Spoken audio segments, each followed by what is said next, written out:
Global Chair, entrepreneur and author making impact in education and technology by empowering the next generation, Dr. Juliet Agocha. I am your host, Christina Vidovich of Women Getting Visible.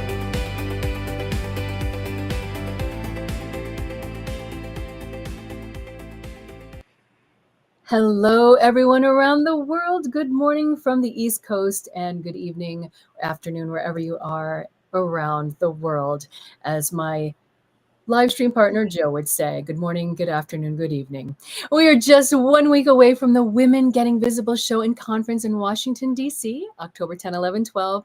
And I've had the pleasure of creating this amazing event to showcase 20 amazing women speakers, 15 educational workshops, time for networking, musical guests, and a VIP dinner. These women are coming in from across the country to show up to join us for this amazing event. And we are so happy today to have joining us my guest here. She is a woman who's devoted to using technology to guide students in the digital age, offering insights on artificial intelligence and online safety, which is important for this mother of two little ones and a recent PhD graduate. Dr. Juliet, welcome. Thank you so much, Christina. Thank you for having me. I am so excited to have you join us at this upcoming event. Tell us where you're coming from and tell us a little bit about you. Absolutely. Thank you so much. And thank you for everyone who tuned in today. I am so excited about this event. I'm so excited about what you are doing in the community. This is amazing. My name is Dr. Juliet Agocha, and I am here. I'm very local here in Maryland, and I'm joining from Maryland today. A little about myself is I'm a mother, I'm a sister. I'm an advocate. I am very passionate about our community. I'm very passionate about education and affordable housing. And I love my voice to be heard. I want change. I'm a change agent. So, but, I guess, author because I have 2 books to my name. So I'm just your sister who is somewhere here in the DMV making impact. I love it. You know, what I love about you is just that. I'm like, it's one line, but there's so much more to all the things that you're doing. It's like, oh, and then this, and then this. You keep going, and I love that spirit. I mean, I'm a kindred spirit on that of like, oh, what's she doing? Where is she now? Yes. Yes. So, on a scale of 1 to 10, this is one of my favorite questions for yourself in your own journey of visibility. If 0 is being absolutely invisible, and I know you're not, to, to 10 being absolutely visible in the way that you want to be visible, where are you on your own scale? I could say I'm on the 6, 7, and I would say 6, 7 because you don't want to reach yourself so high because you want to open up for more opportunities. So I could say maybe 7 because you don't want to stop where you are. So I want to keep growing. But definitely 7. All right, I like that number. So let's learn a little bit more about you and talk about what is it in your life that made you decide that you wanted to get more visible? Absolutely. I think it's about just being me. When you are authentic to yourself, you start building your own story, you start building your own experience. So life will teach you a lot of things. And for everyone listening to us today, life will teach you things, and that is experience. So I realized that I have a story. I realize that I have a voice and I have something that helps somebody. And sometimes when we just keep our story to ourselves, we keep our experience to ourselves, you don't know who you are denying the access to knowledge and information.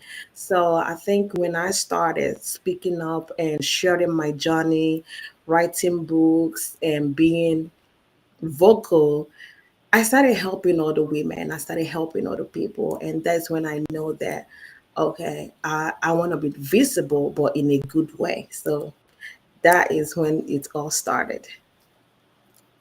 Was there a particular moment, because you are an entrepreneur, an author, a PhD grad, is there a particular moment in your life that you say, "Ooh, this is what I want to do, and I'm going to get it"?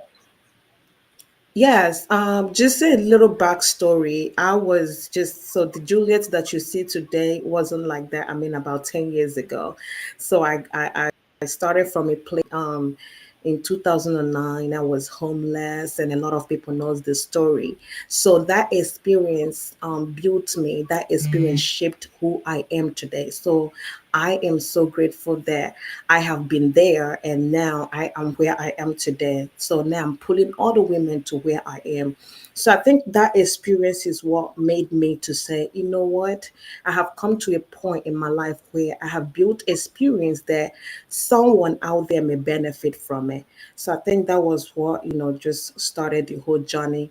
Um, I was also at some time in my life, I was also a caregiver for my uncle who had cancer. So I took care of him all this that years, about 3 years of my life there.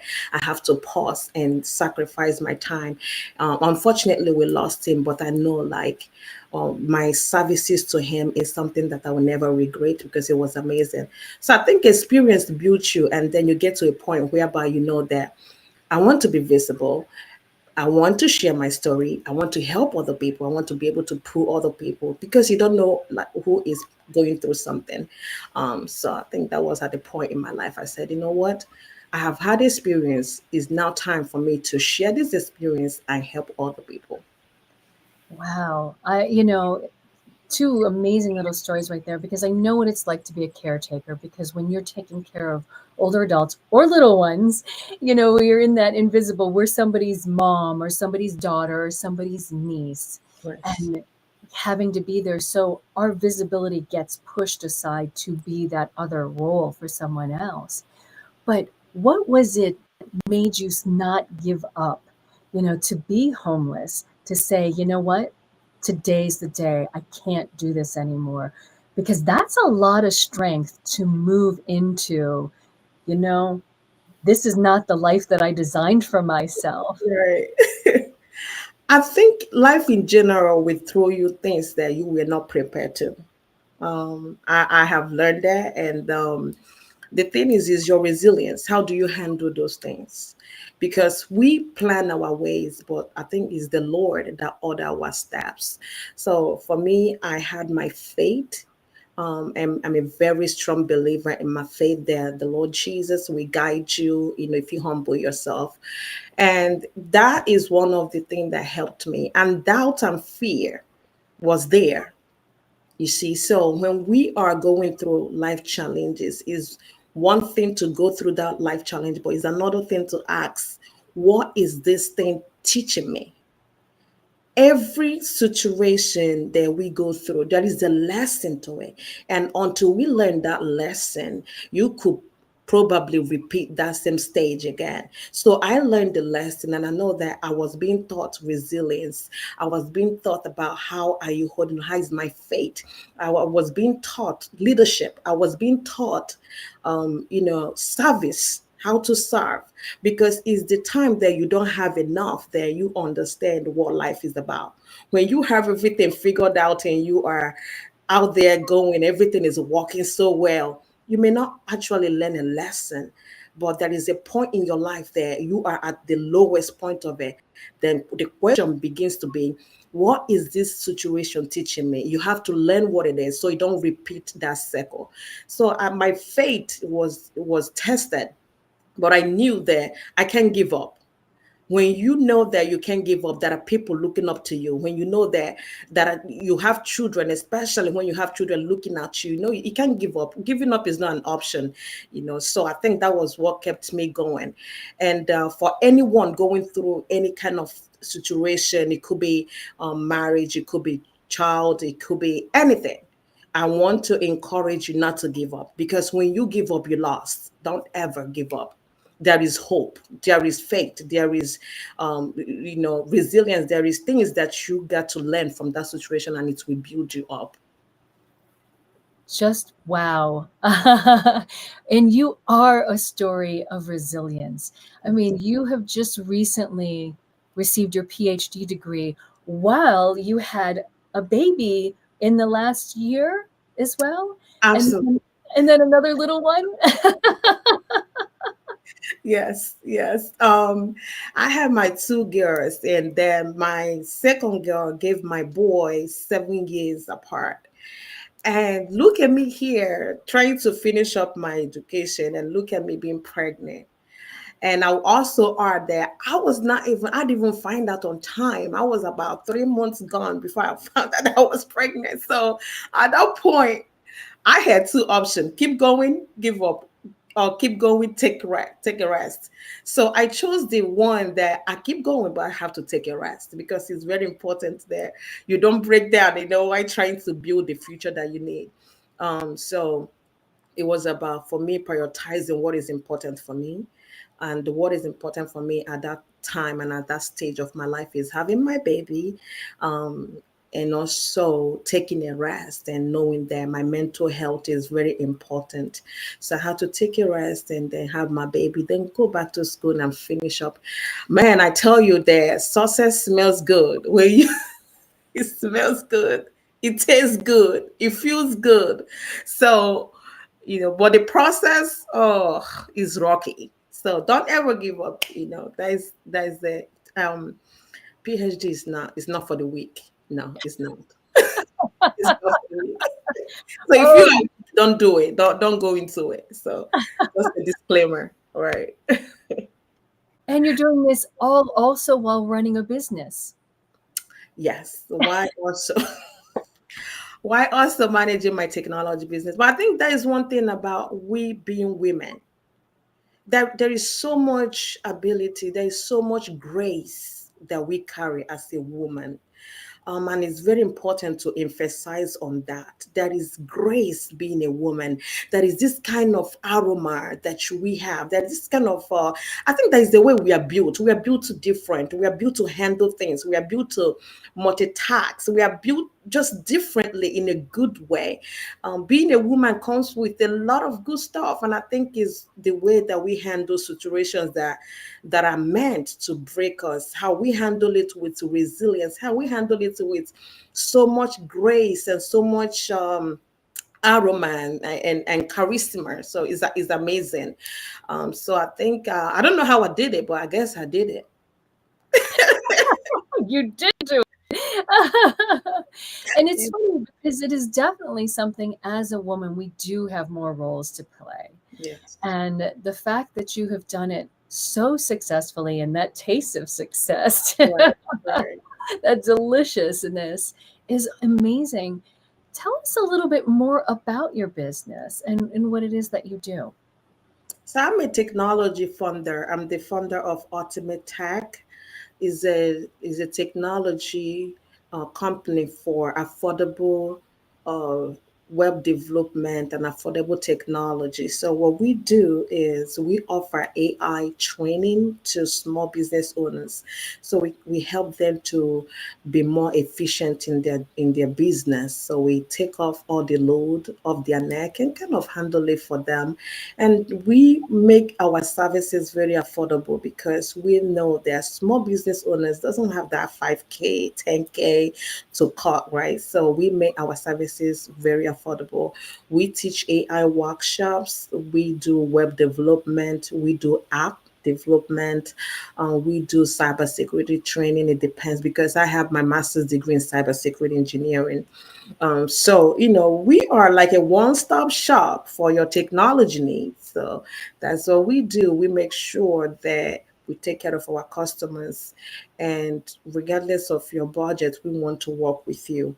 And when we finish, like during the onboarding to the offboarding, we make sure that you are good, you are satisfied. So it is what we do. Technology for me is not a job. I've been doing this for over 15 years now. So It's not a job. It comes naturally right now. So I enjoy what I do.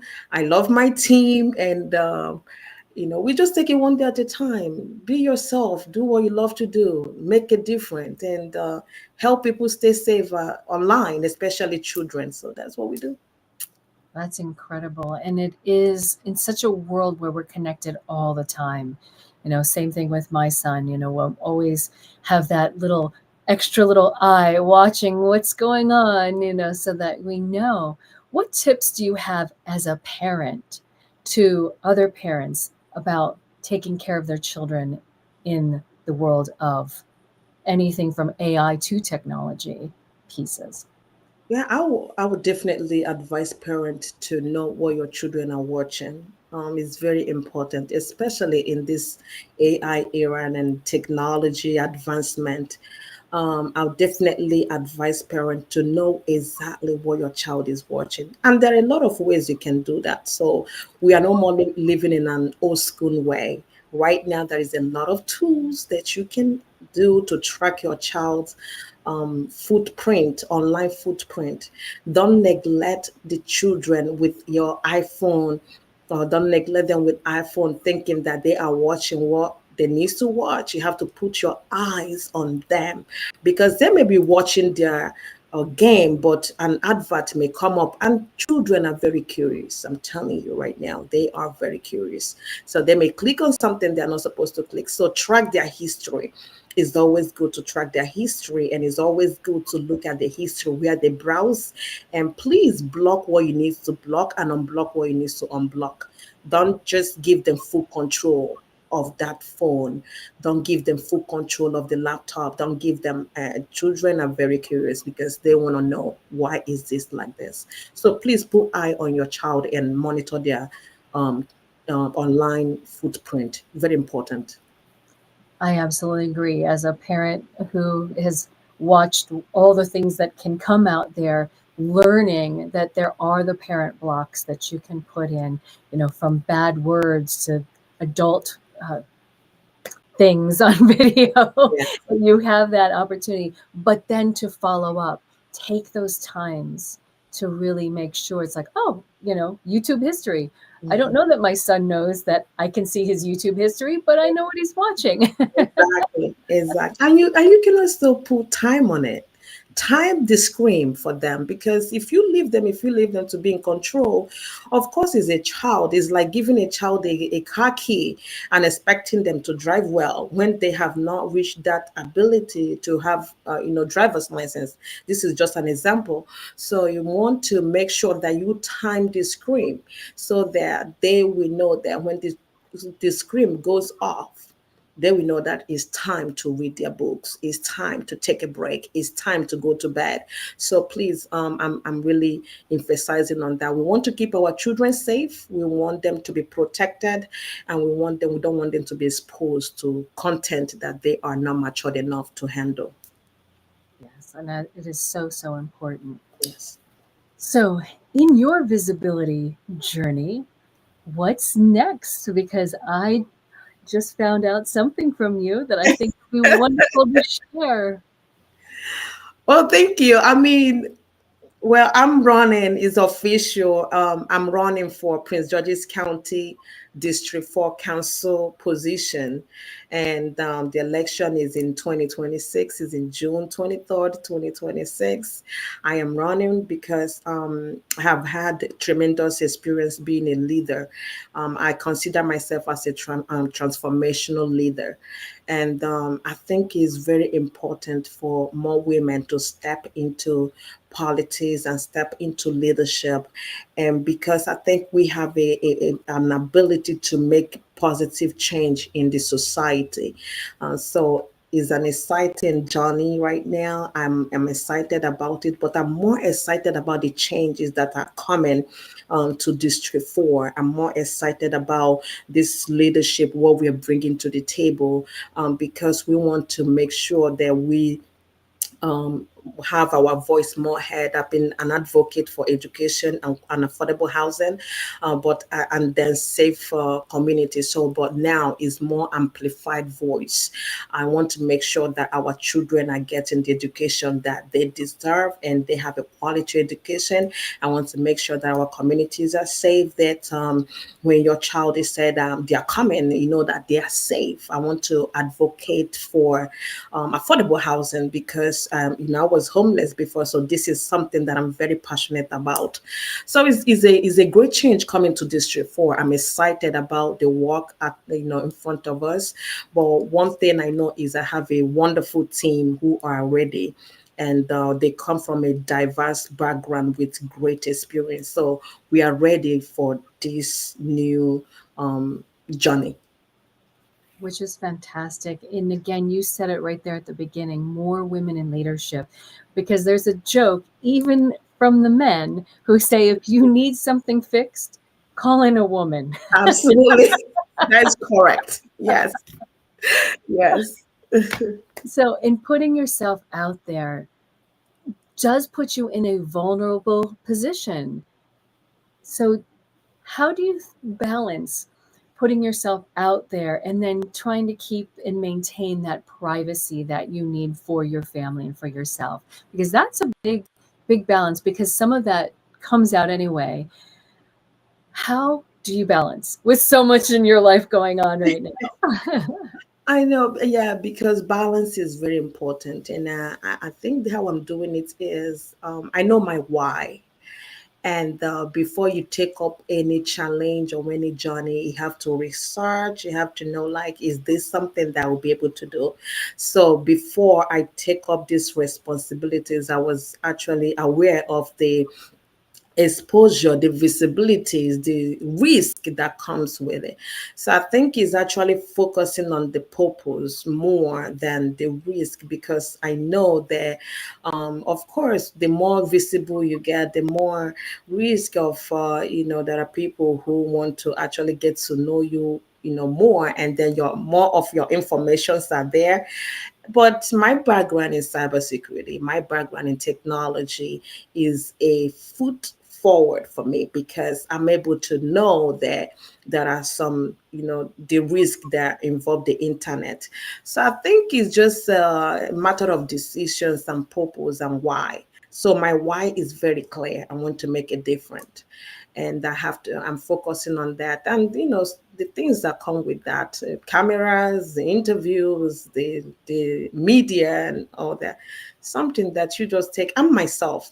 Another thing I have to add is I'm myself. I'm Juliet Agocha, right? So I'm authentic. That is nothing I'm hiding. So wherever you see me, in the grocery store, at the senior home, or maybe on the, one of the event on the county level, I am me. I'm authentic. So what you see is what you get. So what I don't have to hide anything, because from the time I start building myself to now, I'm authentic to myself and I love it. I love it too. Can I just say that? Absolutely love it. No, I know there's some people who are listening and going, oh, there's an accent. And some people who are watching going, she's a beautiful lady. Where is she from? So I'm going to ask you that question and follow it up with this. Being a child of an immigrant, there's a different way that we come in and we look at our life and making it our own in the United States. Yes. So tell me a little bit about how that has driven you to really embrace and take this journey, because we look at things a little different Yeah. from that, don't we? Absolutely, you are absolutely right. I am originally from Nigeria. I was not born in the United States, so I am an immigrant who came here looking for opportunity, for a brighter future. And I'm so happy for this wonderful country. United States has given me so much that I am so grateful for. This is a land of opportunity. If you focus on your dreams and your goals, I believe me, you are going to achieve a lot. And being an immigrant comes with its own challenges and its own benefit, right? So, regardless of where you came from, don't let anything, don't let accent, don't let anything limit you, because the sky is not your limit. The sky is this starting point. So, being an immigrant here in the United States is an amazing, because guess what? I have achieved my education. I have achieved my business. I'm running for an elected office right now. So there is no limitation. The limitation is the mind. Whatever you put on your mind, that's what you produce. So for me, I don't see any limitation. What I see is opportunity. What I see is a hardworking woman. I am hardworking.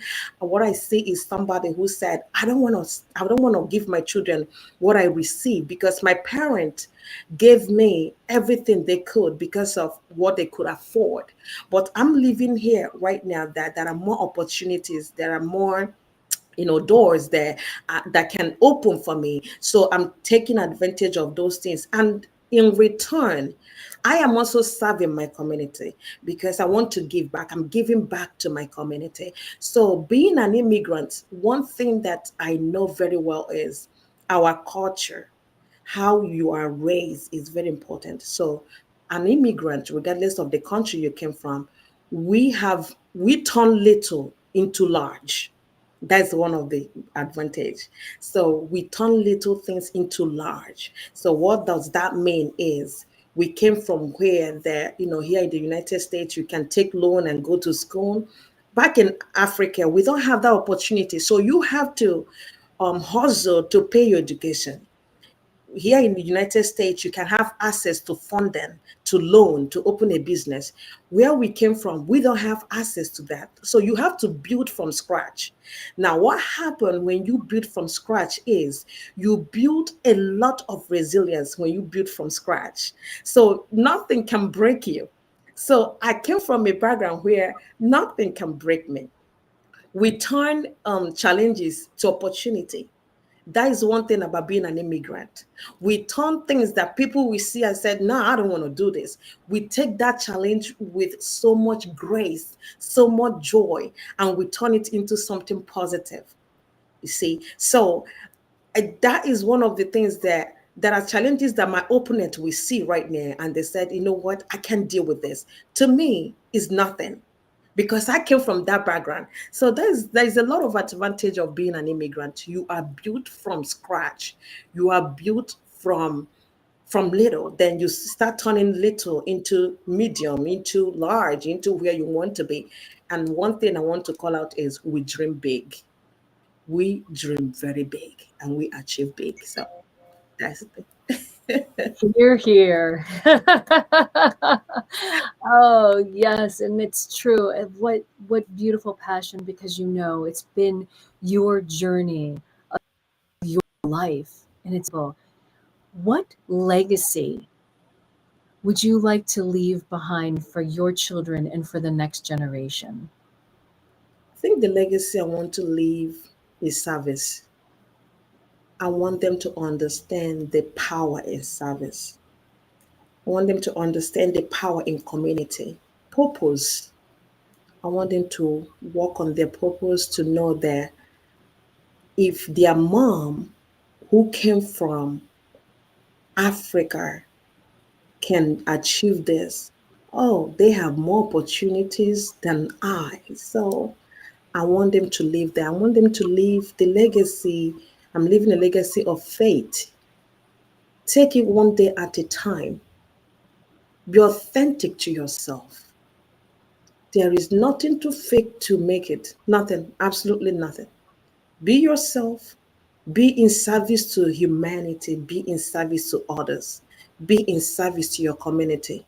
And take every day one at a time, one step at a time. No jumping. That is it. That is the legacy I want to leave, a legacy of a servant. That is so beautiful. And I am so excited to have you showing up at the Women Getting Visible conference, because you are getting yourself visible in every single way possible. I love it. And thank you so much for your time today. And thank you for joining us. So, my friends, you've got to come see Dr. Juliet Agocha at the Women Getting Visible conference. Any last words? I think take it easy. Take care of yourself. And regardless of everything, you are the most important person of your life. While you take care of the family, the children, husband, partner, job, business, you are important. So take care of your mental health. Who will be up next in the Golden Chair? Join us next week. I am your host, Christina Vidovich of Women Getting Visible. Let me personally invite you to the Women Getting Visible show and conference October 10th through 12th in Washington, D.C. We'll kick off Friday night with our VIP reception. Saturday, we'll have powerful keynote speakers, incredible workshops, and networking opportunities. After the Back to Me session, you'll walk away with confidence on Sunday. Join us and get your visibility journey energized.